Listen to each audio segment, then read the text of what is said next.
নমস্কার প্রিয় শ্রোতা বন্ধুরা, রাধাকৃষ্ণ বিদ পিয়ালি চ্যানেলে আমি পিয়ালি আছি।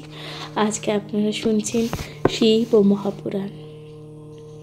প্রিয় শ্রোতা বন্ধুরা, শিব ও মহাপুরাণে যেখানে আপনারা শুনবেন মহাদেবের অলৌকিক লীলা তথা পুজো করার এই সম্পূর্ণ বিধিবদ্ধ বিধান। প্রিয় শ্রোতা বন্ধুরা, মহাদেবের পুজো কিভাবে করতে হবে, মহেশ্বরী আরাধনা কিভাবে করতে হবে, আপনারা তা শুনতে চলেছেন শিব ও মহাপুরাণের মধ্য থেকে। প্রিয় শ্রোতা বন্ধুরা, শিব ও মহাপুরাণে যেখানে আপনারা শুনবেন যে মহাদেবের অলৌকিক লীলা, এছাড়াও নানাবিধ ঋষি মুনি সকলের কিভাবে পুজো করতে হয়, এছাড়াও অন্যান্য দেব ও দেবীদের কিভাবে আরাধনা করতে হবে, সম্পূর্ণ যা বিস্তারিতভাবে বর্ণিত আছে এই মহাপুরাণে। প্রিয় শ্রোতা বন্ধুরা, মহাপুরাণ পাঠ অবশ্যই শুনবেন, অবশ্যই মহাপুরাণ শুনবেন এবং পাঠও করবেন। নিজের জীবনে আসা আগত সকল প্রকার বাধা বিঘ্ন থেকে নিজের জীবনকে করে তুলবেন মধুময়, আনন্দময়। প্রিয় শ্রোতা বন্ধুরা, মহাপুরাণ যা অত্যন্ত মূল্যবান, অর্থাৎ হিন্দু ধর্মের অন্যতম ধর্মশাস্ত্রগুলির মধ্যে শিব ও মহাপুরাণ যা অন্যতম একটি মহাপুরাণ। আপনারা শুনছেন শিব ও মহাপুরাণ। অবশ্যই আপনাদের গুরুত্বপূর্ণ মতামত জানাবেন, অবশ্যই পাশে থাকবেন। আপনাদের পাশে থাকা যা একান্তই কামনা করি, আপনাদের পাশে থাকা যা খুবই গুরুত্বপূর্ণ, এবং আপনারা পাশে না থাকলে কোনো কিছুই সম্ভব নয়। সুতরাং আপনাদের পাশে থাকা যা একান্তই কামনা করি, এবং অবশ্যই আপনাদের মূল্যবান মতামত জানাবেন। শিব ও মহাপুরাণ আপনাদের কেমন লাগছে। আজকের আলোচ্য বিষয়বস্তু আপনারা শুনতে চলেছেন দ্বিতীয় পর্ব, অর্থাৎ এতদিন অবধি আপনারা শুনছিলেন প্রথম পর্বের সমাপ্তি ঘটল ষষ্ঠ সংহিতায়। এরপর আপনারা শুনতে চলেছেন দ্বিতীয় পর্ব, অর্থাৎ এই যে শিব ও মহাপুরাণের প্রথম ও দ্বিতীয় পর্ব, তার আপনারা শুনতে চলেছেন দ্বিতীয় পর্বের প্রথম শ্লোক, যেখানে বলা হচ্ছে যে বিষয়, অর্থাৎ দ্বিতীয় পর্বের প্রথম বিষয় জ্ঞাতব্য বিষয় আপনারা শুনতে চলেছেন। এখানে প্রথম শ্লোকে কি আছে? প্রথমে বলা হচ্ছে যে জীব ও শিব সংক্রান্ত এই যে অতিরিক্ত বিবিধ জ্ঞাতব্য বিষয় যা আলোচনা করা হয়েছে, অর্থাৎ এই যে জীব ও শিব সংক্রান্ত যে অতিরিক্ত জ্ঞাতব্য বিষয় নিয়ে আলোচনা করা হয়েছে। শুনতে থাকুন মহাপুরাণ। ঋষিগণ বললেন, ঋষিগণ কর্তৃক কতগুলি পালনীয় বিধি, অর্থাৎ ঋষিগণ, আমাদের মুনি ঋষিগণরা আমাদের কিছু কর্তব্য, আমাদের কিছু দায়িত্ব যা পালন করতে বলেছে, যা পালন করায় আমাদের জীবনে আমাদের মানসিক শান্তি এবং আমাদের জীবনকে সুন্দর করে তুলতে পারে। সেই ঋষিমুনিদের দ্বারা কিছু কর্তব্যগুলি কি কি আপনাদের প্রথমে বলি, এবং প্রত্যক্ষ মন্ত্রাদি এবং কি কি মন্ত্র পাঠও আছে, সেই বিবরণ, সে সম্পূর্ণ আপনারা শুনতে চলেছেন মহাপুরাণের দ্বিতীয় পর্বে। শুনতে থাকুন মহাপুরাণ। প্রথম যেটি লেখা আছে, প্রথম বর্ণনায় বলা হচ্ছে যে দাতন করবার বিধি, অর্থাৎ এই যে আমরা দাতন, সকালে ঘুম থেকে উঠে আমরা কিভাবে দাতন, অর্থাৎ নিজের মুখ পরিষ্কার করব, সেই সংক্রান্ত সুন্দরভাবে বর্ণিত আছে মহাপুরাণে। কি বলা হচ্ছে শুনুন। পূর্ব বা উত্তর দিকে মুখ করে, অর্থাৎ পূর্ব বা উত্তর দিকে মুখ করে দাঁতন করবেন। তাহলে আমরা যখন দাঁতন করব, অর্থাৎ আমরা যখন মুখ পরিষ্কার করব ঘুম থেকে উঠে, তখন আমাদের কি করা উচিত? পূর্ব বা উত্তর দিকে মুখ করে আমাদের দাঁতন করা উচিত। ইহাতে সকল প্রকার শান্তি হবে। এটা করলে কি হবে? সকল প্রকারের শান্তি হবে। এবার দক্ষিণ দিকে মুখ করে দাঁতন করলে কি হয়? বন্ধু নাশ হয়। এবং পশ্চিম দিকে মুখ করে দাঁতন করলে কি হয়? সৎকর্ম এবং সকল নষ্ট হয়। তাহলে পূর্ব দিকে দাঁতন করলে কি হয়? বন্ধুর নাশ হয়। পশ্চিম দিকে মুখ দিয়ে দাঁতন করলে কি হয়? সৎকর্ম সকল প্রকার নষ্ট হয়। এবং এতে কিন্তু কোনো কাজ সিদ্ধ হয় না। তাহলে কি হয়? পশ্চিম দিকে মুখ করে আমরা যদি ব্রাশ করি বা দাঁতন করি, তাহলে আমাদের কি হয়? সৎকর্ম নষ্ট হয়। এতে কিন্তু সকল কাজকর্ম নষ্ট হয়। এতে কিন্তু মানুষ দরিদ্র হয় এবং কোনো কাজই সিদ্ধ হয় না। এরপর কি বলা হচ্ছে? প্রথম কারণটি দাঁতন করবার বিধি। আপনারা শুনলেন দাঁতন করবার বিধির প্রথম কারণ। এরপর কি বলা হচ্ছে? দ্বিতীয় কারণ।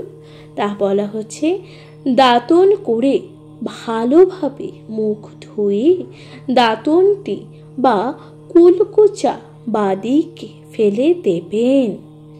অর্থাৎ এই যে আমরা দাঁতন করার পর ভালো করে মুখটিকে ধুতে হবে এবং দাঁতনটি কুলকুচি করে তা আমরা বাদিকে ফেলে দিতে হবে।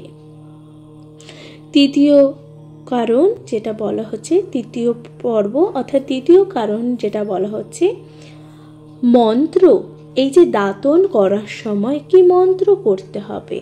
দাঁতনের সময় মন্ত্র হচ্ছে ওম নমঃ মুনিভদ্রায় মোটকায় রূপায় একম প্রায়চ্ছন্তে।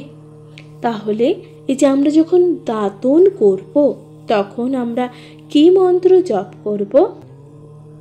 মন্ত্রটি হলো ওম নমঃ মুনিভদ্রায় মোটকায় রূপায় একম প্রায়চ্ছন্ত। আচ্ছা, তারপরে কি বলা হচ্ছে? দাঁতন করার সময় উপরন্ত মন্ত্র জপ করতে থাকলে সেদিন ভাগ্য ভালো ও খাদ্যযোগ্য জুটবে। অর্থাৎ এই যে দাঁতন করার সময় যদি আমরা ভালো করে এই মন্ত্রটি জপ করি, তাহলে আমাদের সেই দিনটি খুবই ভালোভাবে যাবে এবং সেই দিন আমাদের ভালো খাদ্য অর্থাৎ আহার জুটবে। প্রিয় শ্রোতা বন্ধুরা, এরপর বলা হচ্ছে স্নান করার মন্ত্র ও বিধি। অর্থাৎ আমরা যখন স্নান করতে যাই, যখন আমরা স্নান করি, সে সময় আমাদের কি মন্ত্র বা কি জপ করতে হবে বা তার কি বিধিবদ্ধ কারণগুলি আছে, শুনতে থাকুন মহাপুরাণ।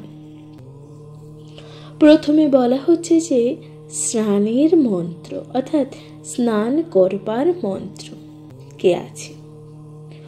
ওং ব্রহ্মাণ্ড রুদ্র ত্রিখানি করৈ অষ্টপ্রতিষ্ঠানি তের বেতেন সত্যেন মে দেব তীর্থাং দেহে দিবাকর। ওং গঙ্গায় চ যমুনে চৈব গদাবরী সরস্বতী নর্মদে সিদ্ধ কাবেরী জলে अस्मिन् सन्निधिं कुरु।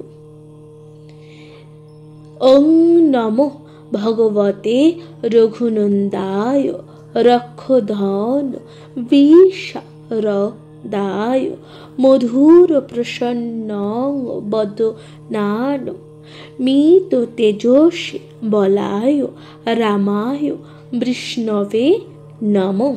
তাহলে এই যে তিনটি মন্ত্র আছে, এই তিনটি মন্ত্রই হলো স্নানের। অর্থাৎ প্রথম মন্ত্রটি কি? প্রথম মন্ত্রটি হলো ওং ব্রহ্মাণ্ড রুদ্র ত্রিখানি করোয়ে অষ্ট প্রতিষ্ঠানে তেরো বিতেন সত্যেন মে দেয় তীর্থং দেহি দিবাকর। এবার দ্বিতীয় যে কারণটি অর্থাৎ দ্বিতীয় যে মন্ত্রটি হলো ওং গঙ্গে চ যমুনে চৈব গদাবরী সরস্বতী নর্মদে সিন্ধু কাবেরী জলে অস্মিন সন্নিধিং কুরু।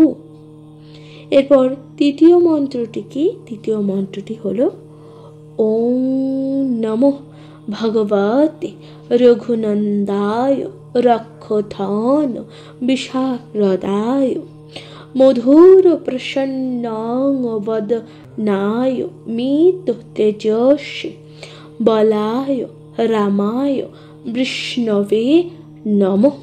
তাহলে এটি হলো তৃতীয় মন্ত্র। এই যে মন্ত্রগুলি পাঠ করলাম, এই মন্ত্রগুলির অর্থ কি?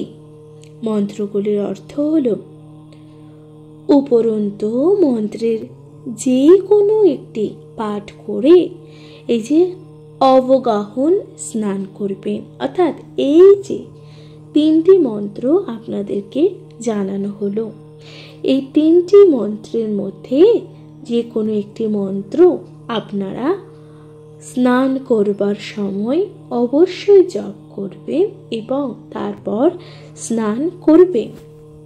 এই তিনটি মন্ত্রের মধ্যে যে কোনো একটি মন্ত্র। গঙ্গা অথবা অন্য নদীতে অবগামন স্নান করা উচিত। তাহলে আমাদের কি বলছে? গঙ্গা অথবা অন্যান্য যে কোনো নদীতে অবগামন করে স্নান করা উচিত। যদি গঙ্গা বা নদী না থাকে, অর্থাৎ যদি গঙ্গা বা অন্যান্য নদী না থাকে, তাহলে কোনো ভালো পুষ্করিণীতে অবগামন স্নান করা উচিত। অর্থাৎ প্রথমে শাস্ত্রে কি বলা হচ্ছে দেখুন, প্রথমে বলা হচ্ছে যে গঙ্গা নদীতে আমাদের স্নান করা উচিত বা অন্য কোনো নদীতে স্নান করা উচিত। এরপর যদি আমাদের কাছে কোনো নদী না থাকে বা কোনো গঙ্গা নদী বা অন্যান্য কোনো নদী না থাকে, তাহলেও আমরা ভালো কোনো পুষ্করিণীতে স্নান করতে পারবো, অবশ্যই এই মন্ত্র পাঠ করে। এখানে তিনটি মন্ত্রের মধ্যে যে কোনো একটি মন্ত্র পাঠ করে। দ্বিতীয় কারণটি বলছে, দ্বিতীয় পয়েন্ট যেখানে বলা হচ্ছে যে বদ্ধ জলে অর্থাৎ যে জল স্রোতহীন, অর্থাৎ বদ্ধ জল অর্থাৎ যেই জল দেখেছেন স্রোতহীন, যেমন আমাদের পুকুর বা দিঘির জল যেমন স্রোতহীন হয়, এই সমস্ত জলের কথা এখানে বলা হচ্ছে। বদ্ধ জল অর্থাৎ যে সকল জল স্রোতহীন, যেমন পুষ্করিণীতে স্নান করতে হলে পূর্ব ও উত্তরমুখী হয়ে স্নান করবেন। তাহলে যদি আমরা পুষ্করিণীতে স্নান করি, তাহলে আমাদের কিভাবে স্নান করতে হবে? পূর্ব বা উত্তর দিকে মুখ করে আমাদের কিন্তু স্নান করতে হবে। তৃতীয় কারণটি বলছে কূপের জলে স্নান করলে নিজের ঘরের দিকে মুখ করে স্নান করবেন। অর্থাৎ যাদের পুষ্করিণী নেই, যারা পুষ্করিণীতে স্নান করতে পারছেন না, কূপ অর্থাৎ যারা কূপের জলে, এরপর বলছে কি কূপের জলে যদি স্নান করতে হয় তাহলে আপনাদের মুখটি থাকবে নিজের ঘরের দিকে, অর্থাৎ ঘরের দিকে মুখ করে স্নান করতে হবে।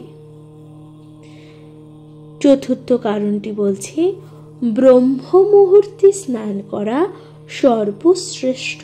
অর্থাৎ তাহলে আমাদের কোন সময় স্নান করা সর্বশ্রেষ্ঠ? ব্রহ্ম মুহূর্তে, অর্থাৎ ব্রহ্ম মুহূর্ত তো আপনারা জানেন, অবশ্যই ব্রহ্ম মুহূর্তে স্নান করা সর্বশ্রেষ্ঠ। একে বলা হয় দেব স্নান। অর্থাৎ একে তাহলে কি স্নান বলা হয়? দেব স্নান। অর্থাৎ দেবতারা এই সময় স্নান করেন, এ কারণে একে দেব স্নান বলা হয়েছে।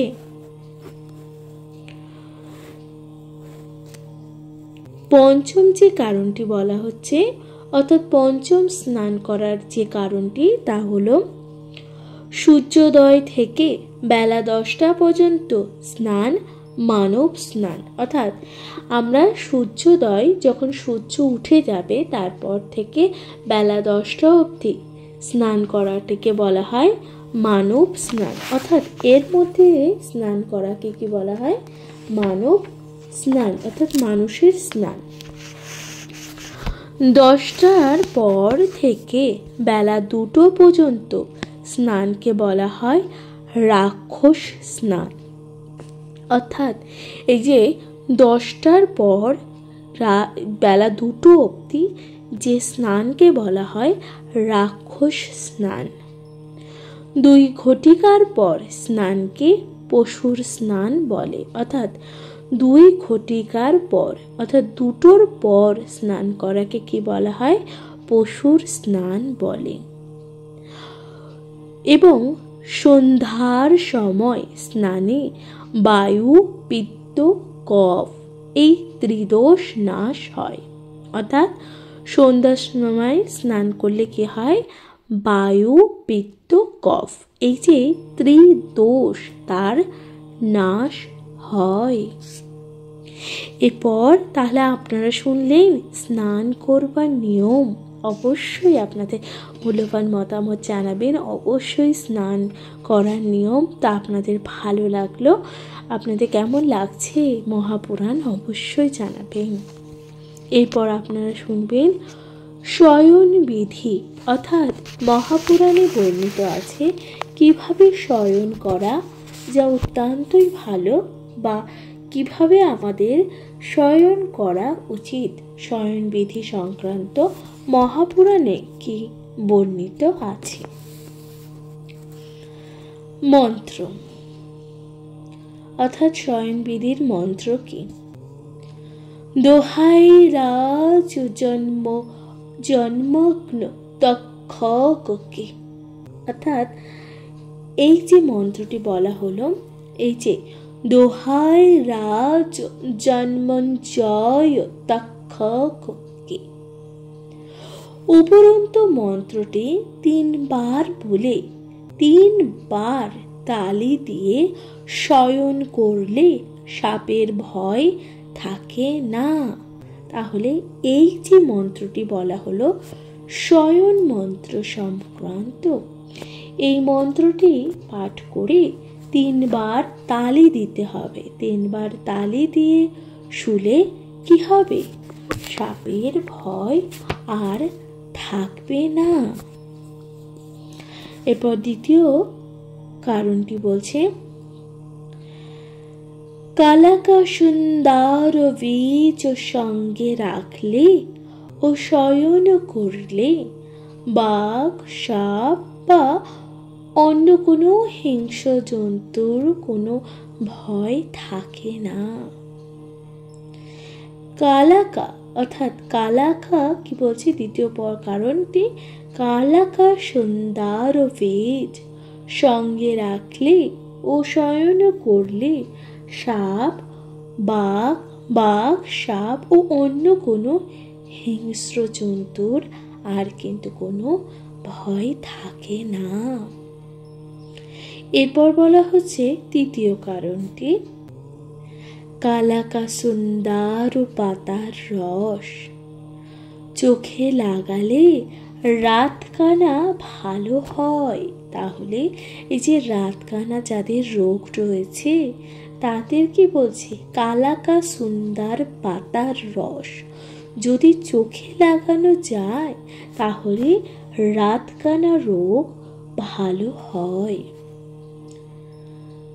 তৃতীয় ও চতুর্থ কারণটি যেখানে বলা হচ্ছে পূর্ব দিকে মাথা রেখে শয়ন করলে পুণ্য বর্ধিত হয়। অর্থাৎ আপনারা যখন শয়ন করব, আমরা যখন সকলে শয়ন করব, কখন কোন দিকে মাথা দিয়ে শয়ন করা উচিত?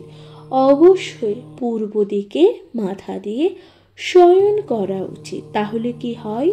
পুণ্য বর্ধিত হয়, পুণ্য বৃদ্ধি পায়। দক্ষিণ দিকে মাথা রেখে শয়ন করলে ধন রত্ন বৃদ্ধি পায়। তাহলে আমরা যদি দক্ষিণ দিকে মাথা রেখে শুই, তাহলে কি হয়? আমাদের ধন সম্পদ বৃদ্ধি পাবে। পশ্চিম দিকে যদি মাথা রেখে শয়ন করলে কি হবে? কর্ম ধর্ম নাশ হবে। অর্থাৎ পশ্চিম দিকে মাথা দিয়ে শুলে কি হবে? কর্ম ধর্ম নাশ হয়। এবং এরপর বলছে উত্তর দিকে মাথা রেখে শয়ন করলে পাপ হয়। তাহলে উত্তর দিকে মাথা রেখে শয়ন করলে কি হবে? পাপ হয়। তাহলে আমাদের কোন দিকে মাথা রেখে শোয়া উচিত? পূর্ব ও দক্ষিণ দিকে। ঠিক আছে, অবশ্যই পূর্ব দিক এবং দক্ষিণ দিকে মাথা রেখে শয়ন করবেন। পশ্চিম দিক ও উত্তর দিক কখনোই মাথা রাখবেন না, এড়িয়ে যাওয়ার চেষ্টা করবেন। শুনতে থাকুন মহাপুরাণ। প্রিয় শ্রোতা বন্ধুরা, এই সকল কথা যা আপনারা শুনছেন মহাপুরাণে, শিব মহাপুরাণে। শয়ন বিধি এখানেই সমাপ্ত হলো। আপনাদের কেমন লাগছে শয়ন বিধির পর্ব?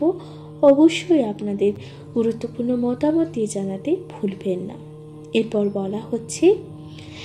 বলা হচ্ছে গোবর দ্বারা ঘর লেপন বিধি। অর্থাৎ আমরা যারা গোবর দিয়ে ঘর লেপন করি বা লেপে থাকি, সেই সকল বিধিবদ্ধ কিভাবে তা লেপতে হবে তার বিধি ও কারণ বলা হচ্ছে। কোন কোন বারে গোবর দিয়ে ঘর লেপলে তা কি ফলপ্রদ হয়? প্রথমটি বলা হচ্ছে রবিবারে গোবর দ্বারা ঘর ও দ্বার লেপন করলে লক্ষ্মী লাভ হয়। তাহলে কি হয়? রবিবার দিন যদি গোবর দিয়ে ঘর লেপন করা হয়, অর্থাৎ ঘর মোছা হয়, লেপে দেওয়া হয়, তাহলে কি হয়? লক্ষ্মী লাভ হবে। বৃহস্পতিবার যদি গোবর দ্বারা ঘর লেপন করলে দুঃখ দারিদ্র দেখা যায়। তাহলে বৃহস্পতিবার যদি গোবর দিয়ে ঘর লেপন করা হয়, তাহলে কি হবে? দুঃখ দারিদ্র আসবে, দেখা দেবে। শনিবার গোবর দ্বারা ঘর তার লেপন করলে রোগ আক্রমণ করে। তাহলে আমাদের শনিবার দিন যদি আমরা নিজেদের ঘর লেপন করি গোবর দ্বারা, তাহলে কি হবে? তাহলে রোগ শোক এগুলো বৃদ্ধি পাবে। মঙ্গলবার দিন গোবর দ্বারা ঘর লেপন করলে রাক্ষসের মতন বিচার বুদ্ধি হয়। অর্থাৎ মঙ্গলবার দিন যদি আমরা ঘর লেপন করি গোবর দ্বারা, তাহলে কি হবে? রাক্ষসের মতন আমাদের কিন্তু বিচার বুদ্ধি আসবে। সোমবার গোবর দ্বারা ঘর দ্বার লেপন করলেই সংসারে সমভাবও থাকে। অর্থাৎ এই যে সোমবার দিন গোবর দিয়ে যদি আমরা ঘর লেপি, তাহলে কি হবে? সংসারে সমভাব থাকবে। প্রিয় শ্রোতা বন্ধুরা, তাহলে কেউ যদি আমরা যদি গোবর দিয়ে ঘর লিপি বা উঠান লেপে থাকি, তাহলে আমরা কোন কোন দিন লেপব? রবিবার ও সোমবার। অন্যান্য দিনে কিন্তু গোবর দিয়ে ঘর লেপা একদমই উচিত নয়। প্রিয় শ্রোতা বন্ধুরা, আপনারা শুনছিলেন কিন্তু মহাপুরাণে তা সুন্দরভাবে বর্ণিত আছে। শিব মহাপুরাণ আপনাদের কেমন লাগছে অবশ্যই আপনাদের মূল্যবান মতামত দিয়ে জানাতে ভুলবেন না। অবশ্যই পাশে থাকবেন, শুনতে থাকুন মহাপুরাণ। এরপর বলছি, অশ্বত্থ গাছে জলদানের তন্ত্রোক্ত মন্ত্র, অর্থাৎ অশ্বত্থ গাছ যদি থাকে তাতে জল কিভাবে দান করতে হবে তার যে তান্ত্রিক মন্ত্রটি কি? মন্ত্রটি হলো, প্রথম মন্ত্র কি? প্রথম মন্ত্রটি হলো ওং মূলে ব্রহ্মা তালে কৃষ্ণ শাখা শঙ্করমেব চ পত্রে পত্রে দেবানাং বসুদেভ্যাং নমস্তে। অর্থাৎ এই যে শ্লোকটি বলা হলো, এই শ্লোকের অর্থ কি? ওং মূলে ব্রহ্মা, অর্থাৎ অশ্বত্থ গাছের মূলে থাকে ব্রহ্মা, তালে বিষ্ণু, তালে কি থাকে? বিষ্ণু, শাখা শঙ্করমেব চ, অর্থাৎ শাখায় থাকে কি? শঙ্কর, অর্থাৎ মহাদেব, দেবাদিদেব মহাদেব। পত্রে পত্রে দেবানাম বসুদেভ্য নমস্তে, অর্থাৎ পাতায় পাতায় থাকি বাসুদেব, বসুদেবকে আমরা নমস্কার করি। তাহলে যে পাতায়, অশ্বত্থ গাছের পাতায় কে থাকে?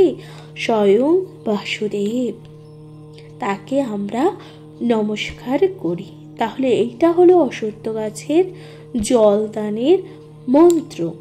এরপর আপনারা শুনছেন শতবর্ষ আয়ু লাভের উপায়, অর্থাৎ শতবর্ষ যদি আয়ু লাভ করতে চান তাহলে কি মন্ত্র জাপ করতে হবে?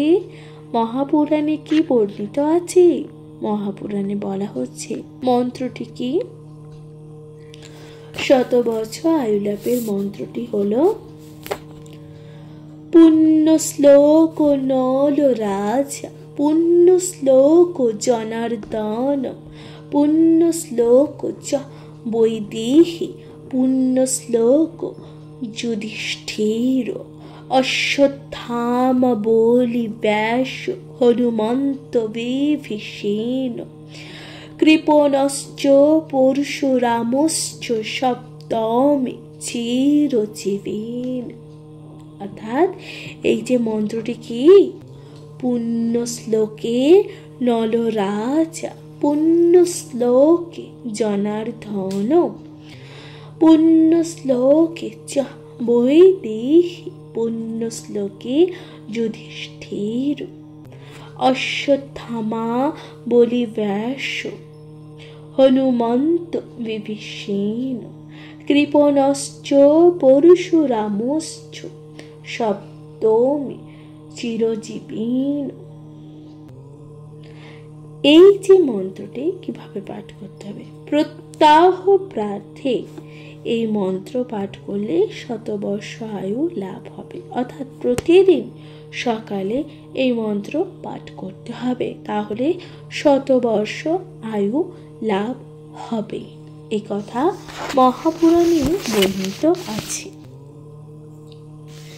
এরপর আপনারা শুনছেন পাপের সাহায্যকারীর নির্বাচন। পাপের কে, অর্থাৎ পাপকে যে সাহায্য করে তার নির্বাচন কি বলা হচ্ছে? অলস পিতা, বিষয় তৃষ্ণাযুক্ত মাতা, অহংকারী দাদা, মমতাময়ী ঠাকুরমা, মিথ্যাবাদী ভ্রাতা, রোগ শোক প্রতাপ, কাম ক্রোধ লোভ মোহ মদ মাৎসর্য, এই ছয়ই ক্ষুল্লতাত, কামনাপূর্ণ প্রতিভা মোহে স্বার্থপর পিতামহ, নিন্দা দাহ, চিন্তা, মাদকদ্রব্য, শ্রেবণ, কঠোরতা, মূর্খতা, চঞ্চলতা, জালিয়াতি, পরের হানি, নাস্তিকতা, অস্থিরতার ঝগড়া, এগুলো 12 বনিতা, বেশ্যাতুল্য কুসঙ্গ, বিরোধ, শত্রুতা, সন্দেহ, বিশ্বাসঘাতকতা, বন্ধু ত্যাগ, পাষণ্ড, কপট, ছল, দম্ভ, বৃথা তর্ক, এগুলি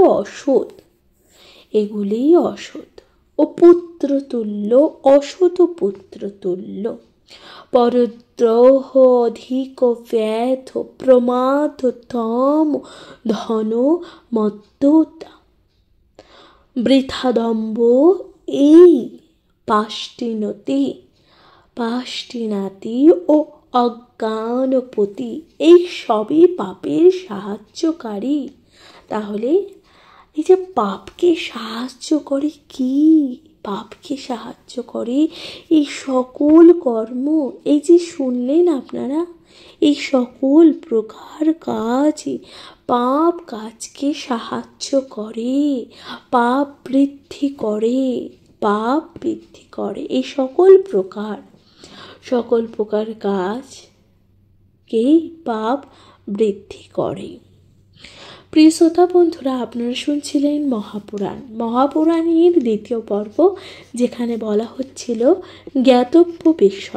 জ্ঞাতব্য বিষয়বস্তু সম্বন্ধে আপনাদের যা জানানো হলো, যেখানে আপনারা অনেক প্রকার কারণ শুনলেন, যেখানে আপনারা পাপের সাহায্যকারী নির্বাচন, স্নানের কারণ, স্নান করবার কিভাবে মন্ত্র উচ্চারণ করতে হবে, শয়ন করবার